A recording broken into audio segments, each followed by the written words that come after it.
Welcome to Crochet After Dark, podcast episode number 15.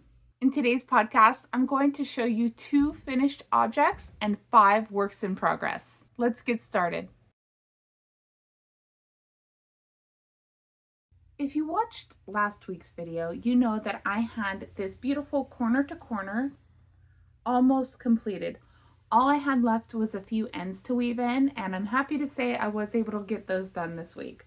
So all of my ends are now weaved in, and this blanket is ready to be donated. This blanket, again, is just a simple granny square. It was worked up in the Monet variegated yarn and Red Heart Lemon for the yellow. And then I decided to put just a simple shell border. So this is my first finished object for the week. Next up, we have this pretty heart pillow. These are the sample squares that I had created in various colorways for the tutorial that is posted on my channel for this heart block. I just wanted to show a variety of different ways that you could incorporate just 3 colors to make a beautiful block. Now I will be crocheting the blanket version of this pillow, which you can see. We'll cover that in my WIPs. But this pillow I got done and completed so that I could participate in the make-along challenges for both Judy's Creations in Crochet, who has a monthly butterfly mal this year, as well as Crochet with Nonna Rosanna, who has a book cover inspiration. Both of them happen to have red, black, and white as the colors for their projects. And so this is what I completed. The back is just plain. I used some of the scraps, the leftover scraps, and then insert a pillow form. So this will be a nice complement to the blanket once it gets finished. I guess that's a good time to segue into showing you the blanket. Originally, this was going to be a blanket for donation to either Project Linus or Boggy Creek, so I was creating the number of squares necessary to meet those size dimensions. However, when my daughter saw the blanket, she decided she wanted it, so I needed to make the blanket a little bigger. So here are the 16 squares that I had originally created, and I'm using the continuous join as you go method. However, because again, it's being made for my daughter now, I have to make more squares, probably double the amount. So I've got a lot of squares started. You can see I've got tons of tails to weave in, and then I've got extra hearts that I still need to add the white around. So this project is probably going to take another couple of weeks at least. Each square, just to put the white around, I've already got all the hearts done, but just to put the white around is 30 minutes per square. So I'm trying to do one every couple of days, but I'll be honest, I kind of lost my momentum for this project, so it'll probably be a few weeks before this blanket's done. But I am making progress, so it's good to see. And I'm keeping it actually on the back of my couch here so that I remember to work on the squares as I have time.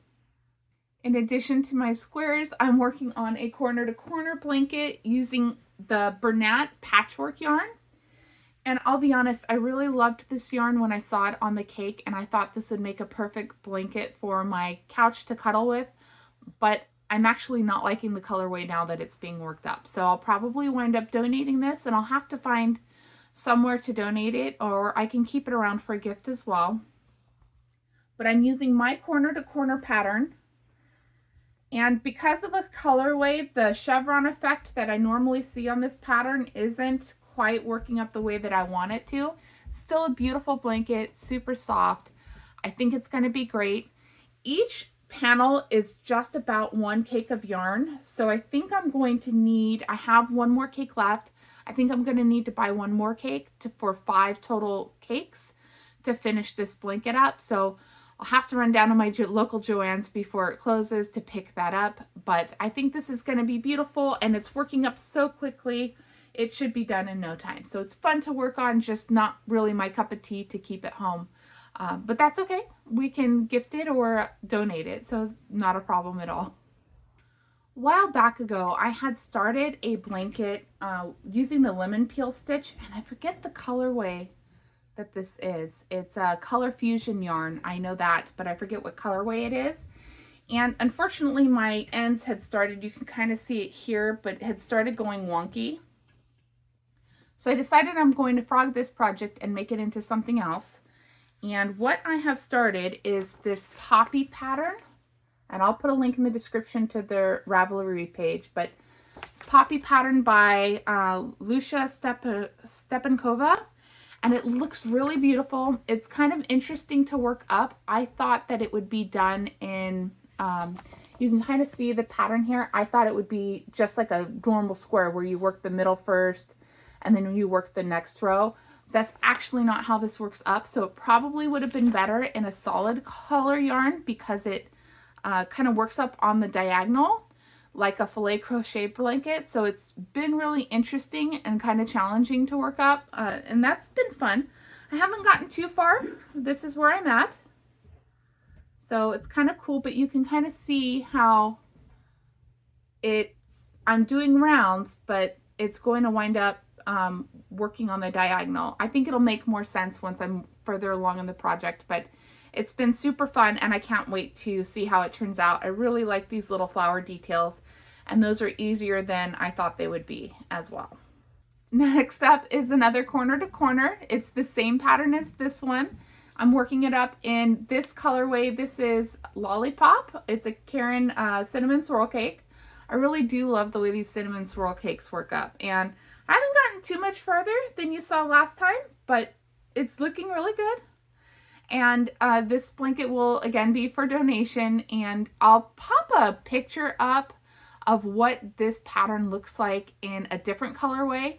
And I know if you've seen my podcast before, you've already seen this blanket, but it is my pattern, and I'll link to the pattern, the video tutorial, in the description below. My last work in progress is this beautiful blanket. Now, I started this blanket over a year ago. It uses a mandala cake for the bottom part, and then I ran out of the mandala cake, so I've just topped it in cream. And I'm finally at a place where I'm working a border on this. So I'm really excited to be able to get this project done. Again, this will be for donation. This is using a vintage crochet stitch from the late 1800s, early 1900s. And once I'm all done with the blanket, I will be filming a video tutorial and posting that for you guys as well. But this beautiful blanket is almost done, so hopefully I'll be able to work on this over the coming week and get that border finished. These are the fun projects I've been working on this week. Let me know in the comments which one is your favorite. I'd also love to hear, what are you working on? If you haven't done so already, please like this video and be sure to subscribe to get notifications when I post a new podcast. I am really trying to get into the habit of posting these weekly again. Hopefully I can maintain that cadence, but we'll see. Until next time, keep calm and crochet on.